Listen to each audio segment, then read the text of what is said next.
Me teeme sellist vinyasa meetodit. Vinyasa tähendab hingamine ja liikumine sünkroonis. Need on täpselt ühepikad. Harjutame nüüd ette ja taha hüpet. Hästi lihtne variant, et sa ei liigugi edasi-tagasi, vaid sa püsid siin, jalad võib-olla risti, käed maas ja sisse hingamine sirutad ja välja hingamine püsid. Sisse hingamine sirutad, välja hingamine püsid, sisse hingamine sirutad ja välja hingamine püsid. Nii et sa annad ainult seda aktiivsust selle käte toetuse ja sirutusega.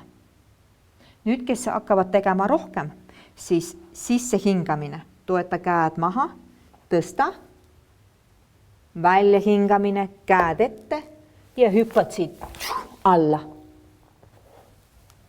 Avad rindkere ja lähed edasi alla vaatavasse koera. Vaatame korraks uuesti. Paned jalad risti, ükskõik kumb jalg peale, kuidas sulle sobib. Ja see rist on ka, kas sa teed selle all või keskel või siin täitsa üleval, see on individuaalne.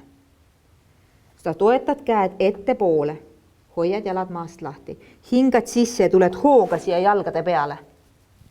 Välja hingamine, käed ette, vaata raskus on jalgade peal vahepeal. Välja hingamine, tõukan ja maandun alla. Pane jalad risti. Ükskõik, kus sa selle risti siis jätad, kas siin all, keskel või sa saad päris siia üles selle risti teha. Toeta käed maha, aga natukene ette poole puusadest.